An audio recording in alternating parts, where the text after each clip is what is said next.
कि पिछले एक हफ्ते में बाजार ने जो चाल दिखाई और बाद में बाजार जिस पोजीशन पे आकर रुका, इसको क्या कहा जाए? अगर एक लाइन में कहना चाहूं तो इसको क्या कहूं, बाजार सहमा हुआ है या फिर बाजार डरा हुआ है? लक्ष्मण जी, ये सवाल आपने मुझसे 2 दिन पहले पूछा होता तो मैं कहता कि बाजार ठहरा हुआ है। आज आप ये सवाल पूछेंगे तो मुझे कहना होगा कि बाजार में आज एक नर्वस ब्रेकडाउन हुआ है।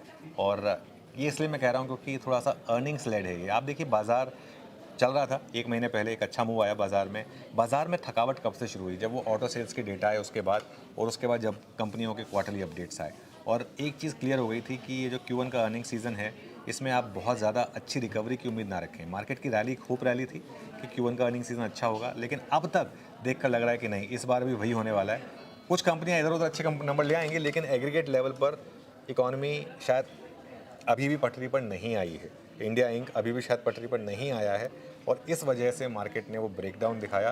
कल हम रेंज के एकदम लोअर एंड पर जाकर बंद हुए थे 25,350 पर, और आज जिस तरीके से हम पहले हमने रिकवरी की कोशिश की, वहीं पर हम फेल हुए, और जिस तरीके से हम 25,150 की तरफ गए, वो थोड़ा दिक्कत का मामला था। और अब अगर हम 25,050 तोड़ देंगे तो जो पूरी रैली 24,700 से शुरू हुई थी, उसके टूटने का रिस्क बढ़ जाएगा। इसके टूटने का रिस्क बढ़ गया है, और अर्निंग सीजन जो है इस बार भी बाजार को बहुत ज़्यादा एनर्जी नहीं देने वाला है। सुनील सुवर्णम साहब, आप कई बार चर्चा कर चुके हैं अर्निंग सीजन की पहले भी, इस बार की रीडिंग क्या कहती है आपकी? ये रीडिंग कहती है कि नंबर्स जो उम्मीद थे उतने हिसाब से नहीं है, और इसका एक कारण मैं सोच रहा हूँ कि जो 1 लाख करोड़ का गिव अवे था, तो शायद लोगों ने अभी तक खर्चा करने का मूड बनाया नहीं है, इसलिए ऑटो के नंबर की बात करें। और बैंकिंग के भी मैंने आंकड़े देखे, नॉट द अर्निंग्स बट देखे, तो डिपॉजिट ग्रोथ अच्छी हुई है, मगर लेंडिंग ग्रोथ उतना नहीं हुआ है। तो ये दोनों को हम कोरिलेट करेंगे तो लोग अभी भी थोड़ा हेजिटेट कर रहे हैं खर्चा करने के लिए, यानी एक कंज्यूमर का कॉन्फिडेंस अभी वापस नहीं आया है, भले ही पैसे उसके हाथ में आए। इसलिए आपने देखा कि एसआईपी आंकड़े बढ़ रहे हैं, और इंडस्ट्री के फ्लोज भी 19,000 से 27,000 बढ़ गई। तो ये सब कह रहे हैं कि लोग अभी सावधान हैं, कॉशियस है, इन्वेस्टमेंट और सेविंग में ज्यादा ध्यान दे रहे हैं, खर्चे पे ऊपर इतना अभी ध्यान नहीं दे रहे हैं। तो शायद वो उसका असर आपको पूरी अर्निंग सीजन, जहां पे कंज्यूमर ओरिएंटेड फोकस्ड कंपनीज है, शायद उनमें आपको ये एक दबाव का इम्पैक्ट दिखेगा। तो ये एक अर्ली रीडिंग, जैसे अनुज जी कह रहे थे, अर्ली रीडिंग यही लग रहा है कि लोगों का कॉन्फिडेंस खर्चा भरने में नहीं है।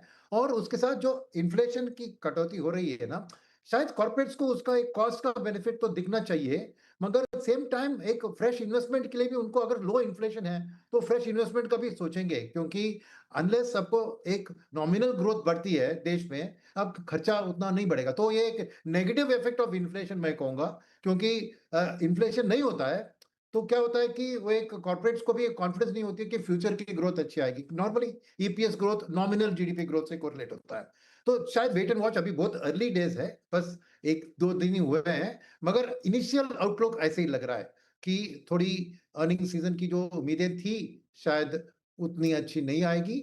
और खास करके एक और चीज है कि गाइडेंस क्या दे रहे हैं लोग, क्योंकि एक है नंबर जो क्वार्टर का, बीते हुए क्वार्टर का हुआ, और क्या उनको ऑर्डर बुक अच्छी दिख रही है, ये खबर शायद आके थोड़ी मार्केट को राहत दिला सकती है, अगर ऐसी खबर आई तो उसके लिए अभी ट्रैक करना पड़ेगा मेरे ख्याल।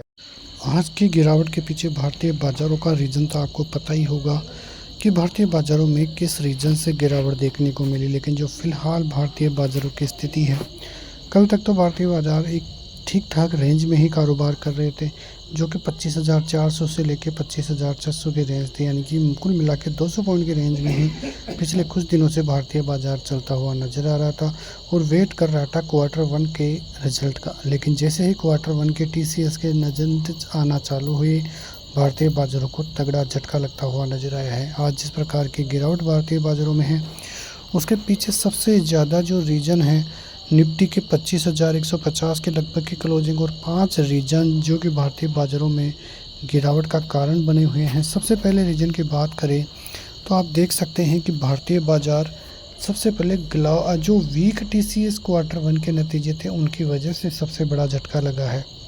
भारतीय बाज़ारों को आज थी कि क्वार्टरली नतीजे अच्छे आएंगे, लेकिन कई जो विशेषज्ञ हैं, उनमें रामदेव अग्रवाल जी हैं, उन्होंने साफ संकेत दिए थे कि भारतीय बाज़ारों का Q1 सेशन अच्छा नहीं रहेगा, और सबसे बड़ा रीज़न भी यही था भारतीय बाज़ारों में गिरावट का।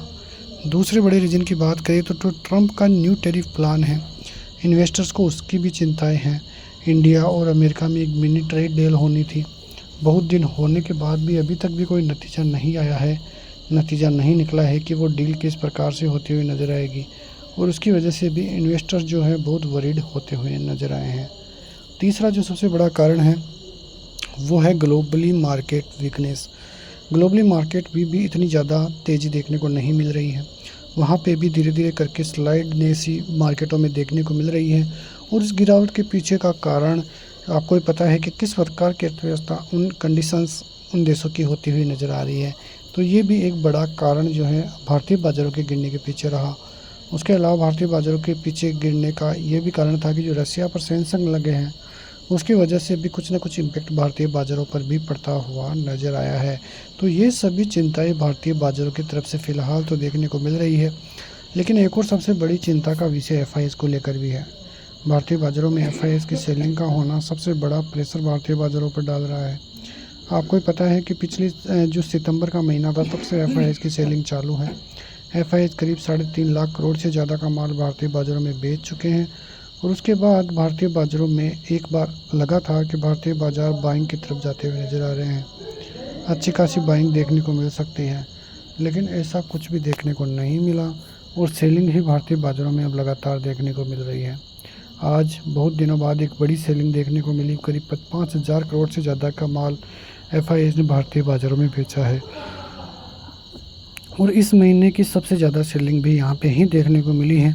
और यदि ऐसी ही सेलिंग आगे भी देखने को मिली एफआईएस की तरफ से तो वो भारतीय बाज़ारों के लिए सबसे बड़ा झटका माना जाएगा, क्योंकि लग रहा था कि भारतीय बाज़ारों में एफआईएस फिर से एक्टिव होते हुए नज़र आए हैं, लेकिन एफआईएस यदि एक्टिव नहीं हुए तो वो भारतीय बाज़ारों के लिए एक और बड़ा झटका देखने को मिल सकता है। वहीं मॉर्गन स्टैनली का मानना है कि भारतीय बाज़ारों में जल्द ही 30,000 के लेवल भी आते हुए दिखाई दे सकते हैं। तो ये सभी रीजन भारतीय बाज़ारों के लिए थोड़ी नेगेटिव पॉइंट साबित हुए हैं। लेकिन एक बार फिर भी माने तो जब तक 25,050 का जोन भारतीय बाज़ारों में नीचे की तरफ नहीं करता है तब तक कोई चिंता का विषय भारतीय बाज़ारों में अभी भी मानकर नहीं चलना चाहिए, क्योंकि भारतीय बाज़ार अभी भी एक अच्छी खासी रेंज में बने हुए हैं। 25,000 से लेकर 25,500 की रेंज अब इम्पोर्टेंट रहेगी, क्योंकि यदि 25,000 25,050 बचता है तो ठीक है, वरना फिर भारतीय बाज़ारों की तरफ से चिंताएँ बढ़ती हुई नजर आएगी। 24,800 टूटते ही और ज़्यादा दिक्कतें भारतीय बाज़ारों की तरफ से नज़र आ सकती है। तो सोमवार का इंतज़ार कीजिए, कई खबरें हैं जिनकी वजह से भारतीय बाज़ारों पर अहम इम्पैक्ट पड़ता हुआ नजर आएगा। मिलते हैं नेक्स्ट वीडियो में, तब तक के लिए जय हिंद।